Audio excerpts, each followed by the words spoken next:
Assalamualaikum warahmatullahi wabarakatuh. Selamat pagi adik-adik, selamat pagi untuk semuanya. Yang kita angkat untuk skripsi kita kali ini berkaitan dengan gaya kepemimpinan yang sesuai untuk karyawan generasi Z. Kenapa? Karena untuk saat ini karyawan generasi Z itu maksudnya itu generasi Z sudah mulai masuk kerja. Dan beberapa tahun ke depan ketika generasi milenial itu banyak yang sudah expired, makanya generasi Z ini akan masuk semua menggantikan generasi milenial. Nah, untuk itu perlu dipahami karakteristik generasi Z. Nah, di video yang ini fenomenanya, di video yang ini dijelaskan. Nanti fenomena pakai yang ada di video ini ya adik-adik, nanti bisa dicek di channel kita ini. Di video ini dijelaskan bahwa generasi Z itu memiliki kompetensi tinggi, khususnya dalam berbagai hal yang berteknologi. Namun di sisi lain, itu memiliki loyalitas yang rendah. Bahkan dijelaskan pula di artikelnya di sini, di video ini, bahwa antara naik jabatan sama keluar kerja, generasi Z itu pilih keluar kerja kalau ada pekerjaan yang sesuai dengan keinginannya. Nah, dari situ kan terlihat bahwa susah untuk bisa mengendalikan, mengelola generasi Z selama gaya kepemimpinannya tidak sesuai. Nah, untuk itu perlu diidentifikasi gaya kepemimpinan mana yang cocok untuk generasi Z. Nah, misalkan adik-adik nanti meneliti untuk perusahaan X, PT X begitu, generasi Z, untuk karyawan generasi Z. Nah, di PT X itu diidentifikasikan kepemimpinan yang ada di perusahaan itu cenderung gaya kepemimpinan yang mana.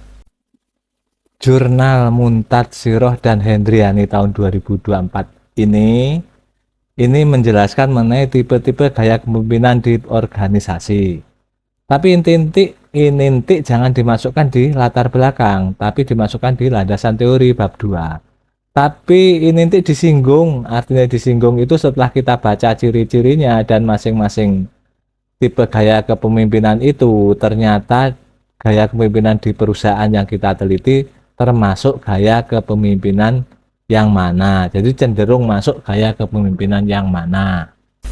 Adapun ciri-cirinya dari masing-masing gaya kepemimpinan yang kita sadur dari jurnalnya Muntat Siroh dan Hendriani tahun 2024 ini kita tampilkan coba. Sebenarnya ada banyak sekali jurnal yang mengupas mengenai gaya-gaya kepemimpinan di perusahaan. Itu jenisnya ada banyak tipenya. Ada yang bilang ada 8, ada 10, ada 15. Karena kenapa? Karena gaya kepemimpinan itu kan cara pendekatan kepada bawahan agar bawahan mengikuti instruksi atau tujuan yang telah ditetapkan bersama. Jadi model pendekatannya itu ada sangat beragam. Nah, kebetulan yang ada di jurnal ini yang kita pakai tadi, yang ini ada 8. 8 itu 3 diantaranya kepemimpinan autokrasi, laissez-faire, dan kepemimpinan demokratis. Kepemimpinan yang autokrasi itu full all out pengambil keputusan, pengambil kebijakan itu pimpinan. Pimpinan itu bersifat keras, tegas terhadap bawahan agar bawahan mengikuti aturan-aturan yang telah ditetapkan, khususnya aturan yang ditetapkan oleh pimpinan. Nah, kebalikan dari gaya kepemimpinan autokratis ini, gaya kepemimpinan laissez-faire. Kepemimpinan ini memberikan kebebasan sebebas-bebasnya kepada karyawan dalam hal pengambil keputusan untuk pekerjaan. Jadi sangat kontras dengan autokrasi. Yang ketiga ini demokratis, sebenarnya ini juga bisa menjadi kebalikan dari autokrasi. Tapi ini pimpinan lebih ikut ambil bagian dibandingkan laissez-faire. Jadi gaya kepemimpinan demokratis ini, pimpinan itu tetap mengambil keputusan, tapi memposisikan karyawan itu sebagai partner untuk memberikan masukan-masukan. Jadi dalam hal kepemimpinan demokratis ini itu ada toleransi atau ada pimpinan itu memberikan porsi pada karyawan untuk ikut terlibat dalam hal pengambilan keputusan. 3 gaya kepemimpinan berikutnya dari jurnal ini, dari 8 yang di gaya kepemimpinan yang diungkapkan itu kepemimpinan transformasional, transaksional, dan situasional.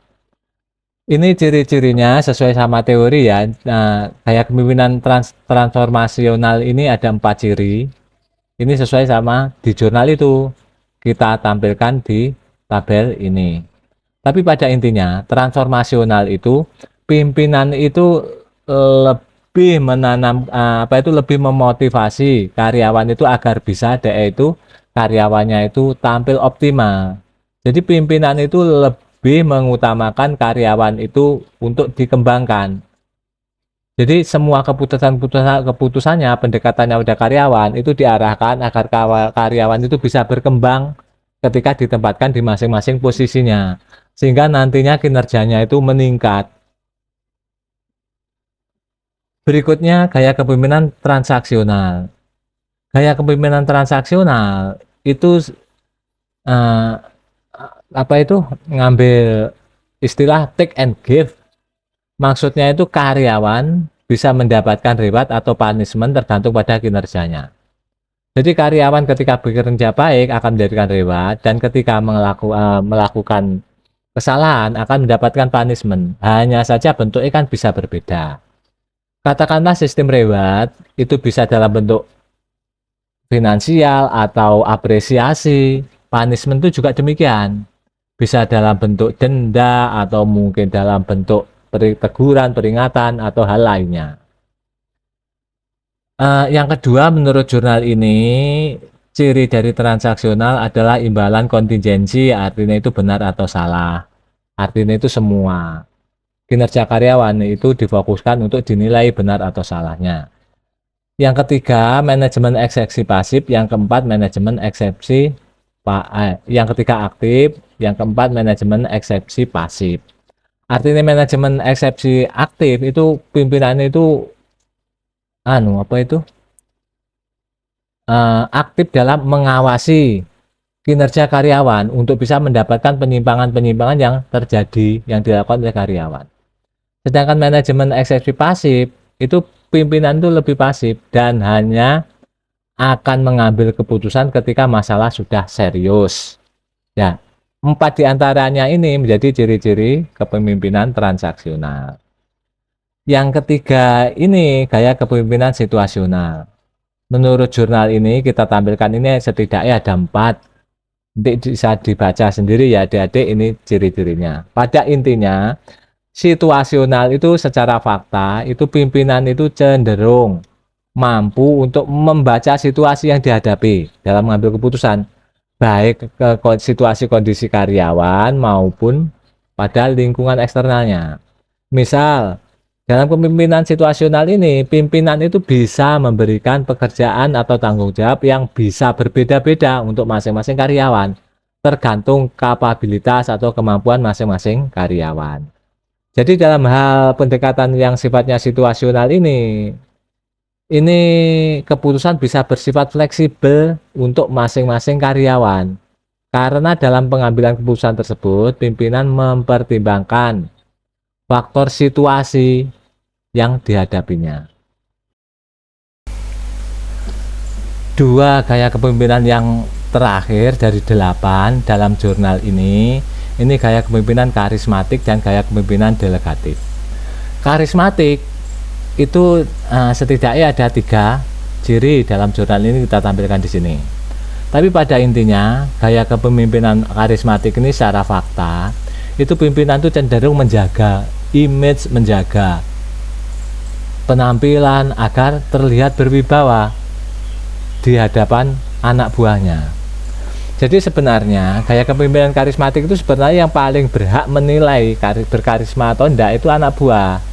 Karena meskipun pimpinan itu memaksa perilakunya, gaya-gayanya itu agar terkesan berwibawa, berkarisma, tapi kalau memang anggotanya atau anak buahnya tidak menganggapnya demikian, ya mestinya bukan gaya kepemimpinan karismatik.